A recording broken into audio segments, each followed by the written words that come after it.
Hello again, everybody. This is Glenn Bill, and welcome to The Gap, the GAP, the Get Attitude Podcast. The Gap, bridging the gap from who you are to who you want to become, or from where you are to where you want to be. I am Glenn Bill, founder of the University of Attitude, keynote speaker, and authors of the ABCs of Attitude. You know, I've helped tens of thousands of people get attitude. Attitude, the secret formula to success in your business and in your life. This podcast will help you get yours.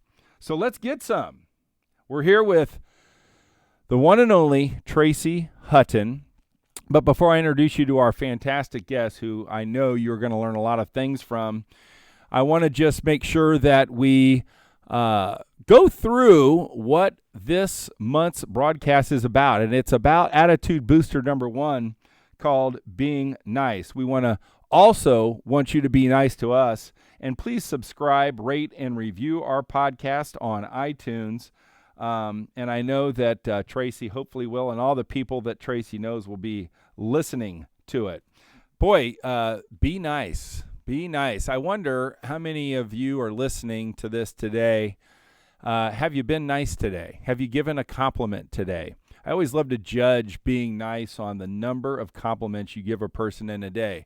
Or are you driving in your car listening to this and you just flip somebody the bird because they've run you off the road, they're tailgating you, or you are in construction and can't move?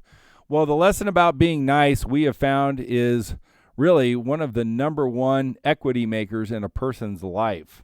And we are here with somebody, and I think it's time for us to bring her in, Tracy Hutton, who's got to be one of the nicest people I've known. Tracy is the CEO of a pretty large real estate company in Indianapolis, the Century 21 Scheetz Company, with over 400 people in her organization, 9 offices with revenues. Just imagine this, revenues of over $40 million, approaching $40 million, with annual sales of $1.2 billion. Tracy, welcome to The Gap. Thanks, Glenn. Happy to be here. Well, good. You should be happy. Are you ready to be nice to me today? Always, Glenn. All right. I like that. So, Tracy, I just wanted to talk about the phenomenal growth that you've had, not only as a professional, but surely you can't grow professionally if you don't grow personally. And so true. Yes. And so what I'd like to really hear is your story. When you how long have you been in the real estate brokerage business? Literally, Glenn, my whole entire life. So I started answering phones for a real estate company before my 15th birthday. Oh, my gosh. Yeah. Okay. And I don't know if we want to divulge your age or not, but your whole life means you're definitely 20 to 25 years in the business, probably. You're kind. Little bit more. Bit more. Yes. So 30 years, let's call it even 30 years in the business. When you think about Tracy beginning answering phones to Tracy, this powerful CEO, and I think you're probably one of the top 250 brokerage companies in the nation. Mm-hmm. What's the difference? How did you bridge the gap from answering the phones to becoming the leader of this incredible organization? Well, Glenn, it all starts with vision, right, and mindset. Mm-hmm. Where do you see yourself in the future? And as you know, I look back on my career, I always had a tremendous appetite for growth, but I also had an unbelievable love for the people, mm-hmm. right? So surrounding myself with people that I could learn from and model from, and that were really authentic about, you know, the guidance and lessons they taught me was critical. Cool. So let me ask you this. When we talk about being a female CEO mm-hmm. in this crazy business we call the real estate brokerage business, I'm curious, and you may know this, how many women are CEOs of a top 250 real estate brokerage in America? Do you have any idea what that number is? I don't, because that's not an area I focus on. Sure. I would say, though, it's probably 10 to 12%. 10 to maybe 25 female CEOs. Likely. Yeah. And so I'm guessing when you go to these big national conferences and big meetings, it wouldn't surprise me to know you may be the only woman in the room with all these powerful male real estate brokers? For years. It's so funny because my partner, Mike Scheetz, who founded the company, used to say early on in my career with him, he said, "It's so funny, Tracy, I come to meetings and you're referred to as that girl." Oh, gosh. And he just chuckled and I laughed. And I'm like, hey, well, at least they're referring to me as something, right? Right. Yeah. Well, that's better than dipshit or something like that. Right. Right. So when you think about, how you interrelate with other leaders in the industry, and boy, you think about you were a young owner when you started this. How old were you when you became an owner of your brokerage? I was 37. Yeah, so that's pretty young, right?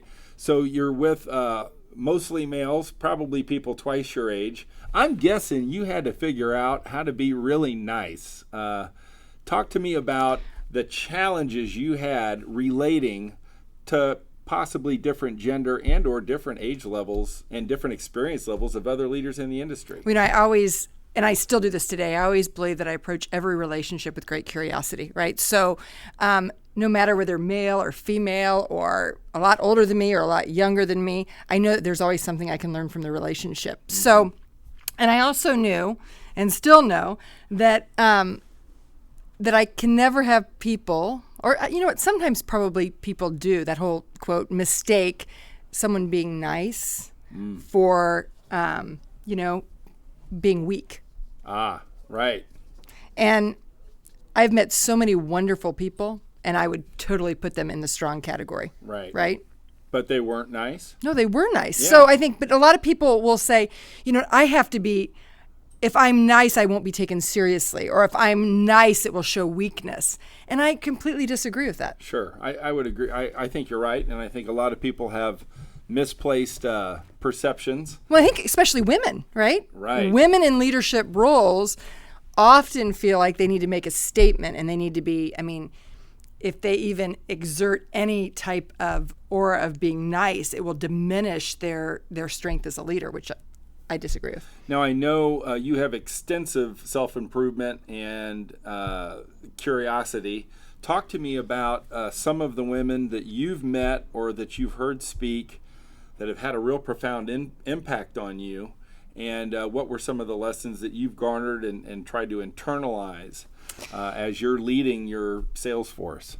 So I think as a female leader, sometimes it's hard to connect with women that are leaders just because you don't see as many. When you go to conferences or you see other CEOs that are speaking, often they're not women. So probably about 8 years ago, may have not been quite that long, but Sheryl Sandberg, who wrote the book Lean In, Yes. I had the opportunity to see her speak. And I took some other female leaders within our organization to hear her speak. And, that's had a profound effect. And I often give that book to other women and young girls getting ready, whether high school or college, and say, read this. Your career will be impacted greatly if you soak up her words of wisdom as a leader and how it can help you grow as a female leader. And so give us a nugget, give us one nugget, maybe two nuggets that, what came to your mind? I know it may not be the most profound lesson, but what just came to your mind when I said, what was the one lesson out of the book or impression? Well, often women will take a back seat. Right. Right? Like showing up to a meeting in an industry where you're a female, you are 20 to 25 years younger than any of the other leaders. Are you one that will step up and take a seat at the table and be strong and be nice and learn? Or are you one that, maybe may say, I don't know if I've earned the spot at the table. And Sheryl in her book, we as women have to lean in. We have to say, we have earned the right at the table, just like anybody else. Sure. And I want to let everyone know you're not a big pound my chest, women's liber at all. You are a fantastic leader, but this is where this podcast is taking us right now, right? Well, absolutely. And actually growing up in a home where my father, was the career guy. My mom was a stay-at-home mom, and I can remember my dad saying things to me like about feminist. Right. And so the last thing, and I had a wonderful father, right? It's the era we grew up. So the last thing I ever wanted to be was a feminist, right? Right. Because sometimes you attribute those with I shouldn't even go there. Yeah. Well, the bottom line is that your attitude coaches, which I talk about a lot, we don't get to pick. A lot of times they're mom and dad. And sometimes they create attitudes, beliefs, and descriptions that stick with us until we become enlightened, that you go, oh my gosh, maybe I think differently. I have a different attitude about that. So, your father just passed, and boy, what a nice guy. He's a great man. Tell me, your father, what was the nicest thing he ever did? The nicest thing my father ever did was he loved my mother. Yeah, that's cool. It was one of really the biggest gift he left me. Yeah, it's the biggest gift you can leave sons and daughters, isn't it? Right, absolutely. Let's have a little fun without naming names. I guess I have two questions. When did being nice propel you or help you accomplish an objective? And have you ever seen or have a story about someone who's not nice that did not get what they wanted, and then absolutely you said, oh yeah, they were just nice, that would have happened? Do you have any stories that might relate in your life where you said, you know what, I'm just going to take the high road, I'm going to be nice, and that propelled me? And or if you witnessed somebody, could be another industry, could be another business, where you said, if that person was just nice, they could have either made the sale or started a company. What comes to your mind? I see it all the time with salespeople in every industry when it comes down to negotiations. Yes. Right? Okay. There's often people position themselves in negotiation as a win-lose, right? Right. Or they feel like they've got to pound their chest and they get combative. And I see people lose what are beautiful sales for a buyer and a seller, whether it's real estate or any industry, right? On how they approach it. Sure. The biggest obstacle in most sales are the sales people. Without a doubt. Yeah. Without a doubt. And when they try to pound chest, make themselves look better, everyone loses. Right. Right. So being nice, I think the message here is, you know what, you can negotiate, you can be a great negotiator, and sometimes the nicer you are, you may end up negotiating a better deal for yourself and your client. Well, absolutely. Couldn't be better said, right? Yeah. Yeah. Okay, well, that's right good. There. Well, and it's such an underrated skill in business. Mm-hmm. I mean, you think about it. Right. How many people talk about being nice in a sales skills track? I mean, you have it in your book. Right. Right. Right. But thanks for the plug. No, never. Right. Do you really talk about, or you hear it talked about, your ability to be nice is your ability to influence, as long as you're coming to it from a place of sincerity. Sometimes people fake it, right? Yeah. Yeah. And I think oftentimes people can see that. Mm-hmm. When it comes to leading people, but more specifically when it comes, you have a lot of managers, right? I do. And boy, that opens up a lot of unnice dialogue in a lot of companies and corporations. How many managers do you have, and what's for the other leaders in that are listening to us, talk to me about being nice to your managers. Well, that's a given, isn't it? Well, I mean, they're leading your people. Right. Right? They're leaders. Managers are leaders within your organization. Right? I agree. So, if you're polite to them and you treat them well and you care about them, they're going to, in turn, hopefully model that behavior when they lead others or manage others. Right. It's a trick, though. I mean, it's tough. Is it a trick, Glenn? Yeah. Well, I mean, it's not like a trick like peekaboo. It's a trick. But, management training, I think, is one of the most challenging things that's going on in American corporate business today. How do I train my managers? How do I manage my managers? And manager turnover is at an all-time high when we look at fulfillment and we look at the pressure. Why do you think that is? Well, I think I'm of the belief that some managers are born. I think you got to have the guts and the heart to be a manager. I think there's a makeup of that, and I think sometimes managers get put into management and they're really not born to be a manager, made to be a manager, right? But ultimately, it's the leader's responsibility to help them, right? When we get there. So let's talk about, go ahead. Do you want to add to that? Well, I mean, it's our role to help develop other leaders, right? Right. And so you can put people in a position or in a seat when they're not ready. But, I mean, do you care enough about them to coach them to greatness? I would say you're either coaching people up or out. And some people just don't have the love for the people to be a great manager. Sure. And you have to. Yeah. You have to have sometimes as great as love for the people as you do for yourself. Yeah. Or your family. Right. And as leaders, sometimes we love our people more than our families. Yeah. Which brings us to the nice, gap on the personal level, right? You've been successfully married for 20 plus years. 25. Oh my gosh! Congratulations. Thank you. And you have two sons. Both are hockey players. One just got drafted by the. Wait, no, he wasn't drafted. Okay, but he he was too old for signed. the draft. He signed. Yeah. Signed with the New York Islanders. Yes. How does that feel? Extremely proud. Yeah. But I've always said to my boys, both of them, don't ever let a sport define who you are. You're much bigger than that. And literally, when they would leave for school, and they would tell you this, I would always say, do something nice for somebody today. Good for you. Yeah. And planting the seed. You know what? A lot of times we have to look up and we have to see what's going on in people's lives around us.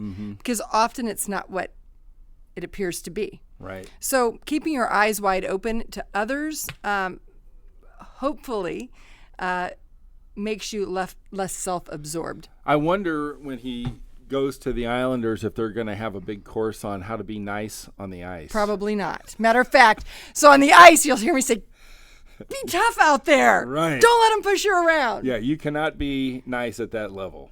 Right. Being nice will get you sent down to the A-League. If he's not nice on the ice, or if he's nice on the ice, my husband would probably say, Tracy, he's hearing you in his ear. Right. And you're ruining all this for us. But you know what? You can be nice and still win. Now, on the ice, you've got to play with toughness. Tell me about the nicest thing somebody's ever done for you. The nicest thing, I literally said earlier, my dad, Cool. I mean, you look at the love that, he showed for my mother. It was unbelievable. And the other thing was, I will say my business partner. Yeah. Believing in me at such a young age and encouraging me. Right. Think about this. We have worked together now 25 years. And 25 years, I look back 25 years, and to have a very successful, self-made man encouraging me. Right. And saying, you sit at that table. Right. You are just as great or even better than any of these people. You can do great things. And he gave me the leash and the encouragement to just go and grow. Tracy, what I really love about that is being nice. A lot of people think about being cordial, being kind, possibly being submissive. But when we define niceness, it's creating opportunity for others. And the question is, those of you who are listening, what opportunity are you creating for other people to grow their life? And when you talk about getting from where you are to where you want to be, and when you talk about from being who you are to who you want to become, Zig Ziglar once said it, that turtle didn't get on top of that fence post all by himself. And the thought is how many people are you engaged with right now where you're trying to raise them up? And when you look at an unfulfilled life, what you see are people that are extremely selfish, doing nothing for anybody else. And perhaps you're sitting there going, holy crap, this is why I tuned in to the Get Attitude podcast. I need to reinvent myself. I need to look around, and I need to start affecting other people's life and helping them fill the gap. And one way that you can help other people fill the gap is obviously get them onto this podcast and refer them to you. Our podcast is here for the people who are listening, their friends, their family, their business associates, to get skills and tools from experts, people that master life, just like Tracy, to help create a more positive atmosphere in their personal and their business life. So Tracy, that's big. That somebody, your definition of niceness was somebody who actually said, hey, I believe in you, I'm going to help make you better. Very, very seldom do we get that answer from people. Thoughts on that? No, I mean, it's our job every day is, we go out into the world.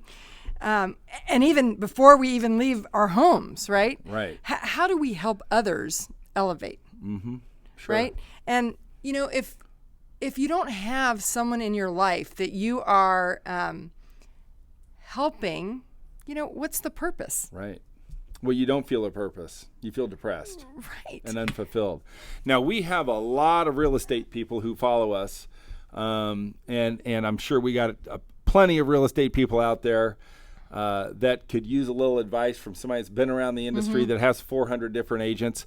When you think about the real estate transaction, and certainly that transaction can be computer sales, car sales, mattress sales, whatever you're selling. But in your business, in your wheelhouse of real estate, talk to me about, you've already said be nice in negotiations. What else, when you think about the sales opportunities or the real estate opportunities out there, how can being nice help make you a fortune or more successal? Well, Glenn, I mean, the whole saying of people like doing business with people they like and trust. Yes, right? Yeah. I guarantee you show me a person that people don't trust and don't like that have a huge book of business. Right. And if they do, maybe for a short period of time. Right. So, I love this. There was a book one time that I read, and I think it was the no asshole rule or the no jerk rule or something like that. And I'm like, that's so true. Why do we tolerate or why do we accept doing business with people or people within our organizations that are really like that? Yeah, right. They drain you. They suck the life out of you. Sure. Right. You're not going to get repeat business. You're not going to get referrals. Mm-hmm. I mean, they're never going to give them right? to you. So look at people when you go to dinner or lunch with people. Do you not notice how they treat the wait staff? Oh, all the time. Absolutely. Like how many people ask for their names? Right. Not many. Right. No. They treat them like dirt. Right. The checkout person at Target or at the mall. I mean, do you engage with people? Do you look in their eyes? Can you tell what's going on in their life by just their eyes? A lot of times you can't you? Yeah, absolutely. And that's, again, back to the point in the book of being nice. How many compliments are you willing to give in a day? One challenge I want to give everybody that's listening to this is to deliberately give 20 compliments in a day. I actually used to do 24. That's one every hour of the day. You'll be amazed at what that does for your attitude and how happy you will become. What you'll also find, if it's tough for you to give people compliments, then that's saying something about your outlook on yourself and your life, right? So for those of you listening, I hope that you do that. We are sitting here with Tracy Hutton, CEO of Century 21 Sheets, a $1.2 billion sales company. I mean, just imagine that. That's a lot of real estate, Tracy. Congratulations. Great people. How many homes do you sell? How many homes is that company? Around about 6,000 a year and going up every year. So you guys are selling 500 freaking homes a month. Yes. That's getting after it. If you think you could probably learn something from this person, I would say you can. So we're going to do what our closing segment is, which has just been going phenomenal. I want to thank everybody for tweeting, hitting us on Facebook, and complimenting about our knowledge of the decades. This is where we take our guests and we take you through your life. And what I want you to do, Tracy, and don't feel like you're going to be on the spot, and you don't have to give a resounding answer, and it can be a one-word answer if you want. But what I want to do is I want you to give our people, our gappers that we call them, advice from the years of your life. So what would the newborn Tracy Hutton give as advice for our gappers? Well, first of all, always focus on the attitude, right? Okay. So that would be number one. How was your attitude when you were born? Do you know what? God blessed me with a positive attitude. Right. And you know what? You look at family structure, do all my siblings, maybe not necessarily. Right. So I do believe it was a blessing. Okay. So I can here's an example. Last night, the power went out. Right. And I don't know if it was my husband or one of my sons said, well, this really sucks. Right. And I said, my God, this is great. Right. We all get to sit here and chat and not have any distractions. Isn't that wonderful? And it's a great thing. And of course, my family rolls their eyes like, oh, there she is again. Miss Positive. Right. But literally, we have so much to be grateful for. Sure. And I think that when you're given that, I mean, it is a gift, but then you have to make sure how to use it with the right way. So I can remember early on in my life when someone new would move into school. Right. I always knew that they needed a friend, right? They needed a connector. Sure. And so I have found that sometimes the best relationships are created. And I've learned more by reaching my hand out to people and pulling them in. Yeah. And helping them up. That's cool. I like that. So that really gets us into 10-year-old Tracy. Yeah. And you maybe just gave it to us, but I want you to think back when you were 10 years old. What would 10-year-old Tracy give our gappers as advice today? I don't know that I've got anything from third or fourth grade looking back there. Well, that's good. You learned nothing in third or fourth grade. Yeah. That's good. I mean, there's a lot of the real lessons. You know what? The whole wisdom comes as you get older and grow. And so we'll pass through 10. Yeah. I want you to think about Tracy when she was 20. Where were you when you were 20? You know what? When I was 20 years old, I was getting out of school was rapidly approaching, right? Getting out of college.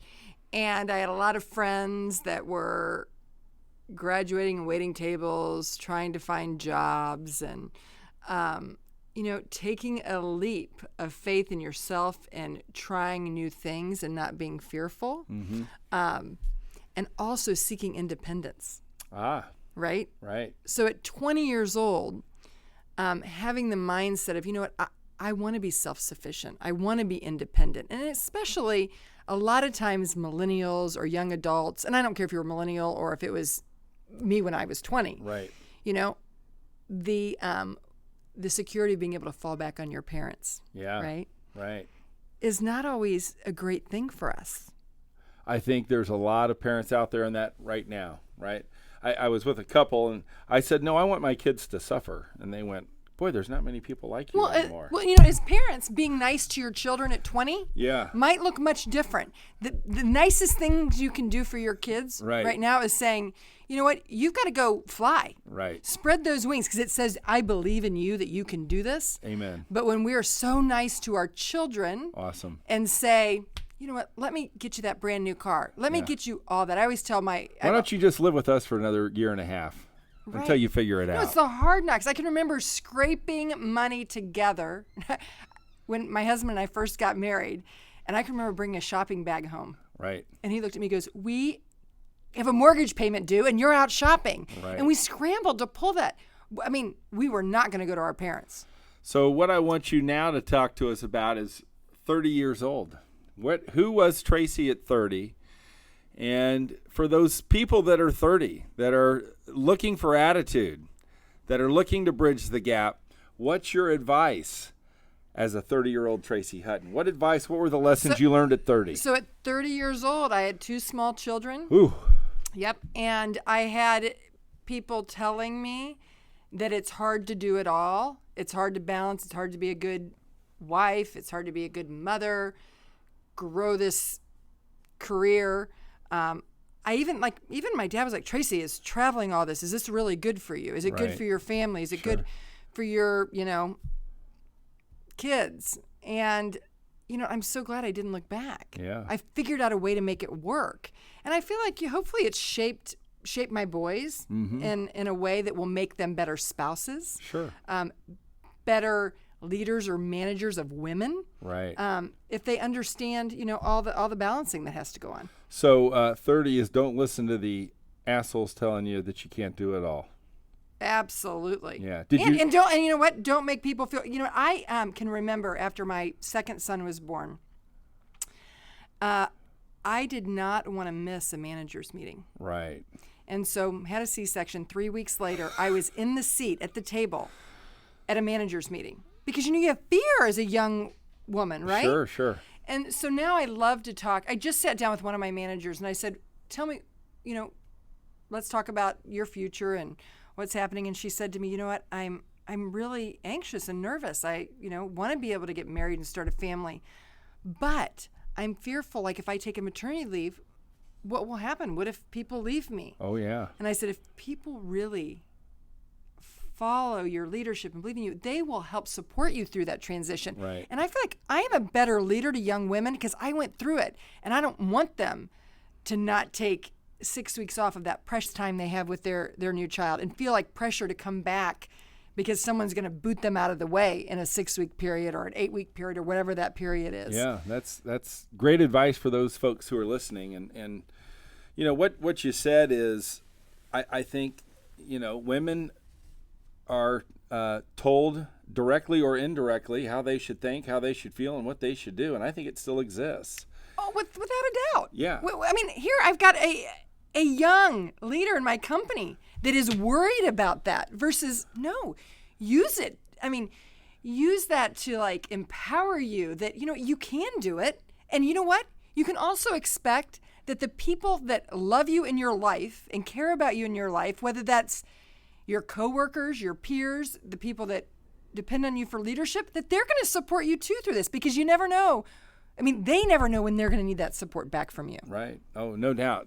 So, man, 30-year-old Tracy, she's a spitfire. Talk to me about 40-year-old Tracy. I don't know. I'm not 40 yet. I'm kidding. Yeah.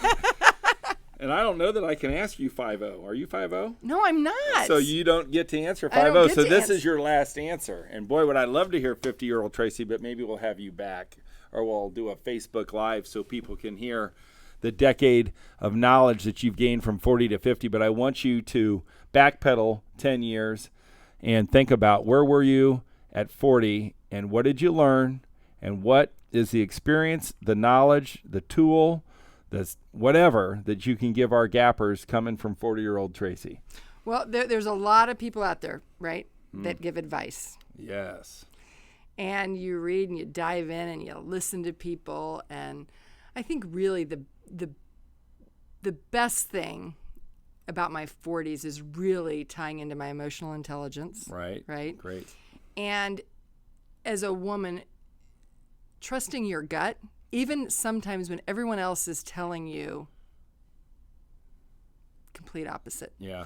And the times in my life, really, that I didn't trust my gut was when I took the wrong path. Sure. And whether that means affiliating with somebody, doing a business partner with someone, holding on to something or someone too long, that piece in my 40s became really clear.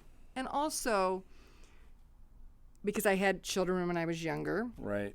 My 40s has really been about trying to find the place where I can really reflect on the journey and start embracing the journey. Yeah. And really a different leader. I believe you show up in your different decades. Sure. Your leadership That's style why we do shows this. up differently, right? Yeah, exactly. Well, Tracy, I tell you, this has been an eye-opener. I think that when we think about the people that are coming to this podcast to get attitude, they got some attitude from you today. What Tracy, what you've accomplished from where you started as a gal answering phones to running a billion-dollar sales company with 400 people, that's a big gap. Well, I always look at and talk to our receptionists in our offices, and I always say, you know what, I that's where I started. And I also tell that story when I'm talking to people that affiliate with us, whether it's salespeople. I'm like, never underestimate the receptionist. That's right. She might be leading a big organization one day.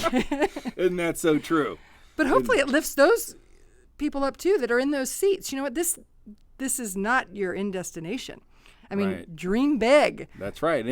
And the thing is anybody listening right now, the message is very simple, that you have greatness within you. And you need to follow your gut, which is what Tracy talked about. Listen to yourself and be careful and vet those people's advice that you're getting. But most of all, to live the life the way you want to live it and believe in yourself and Be nice along the way. And be nice along the way.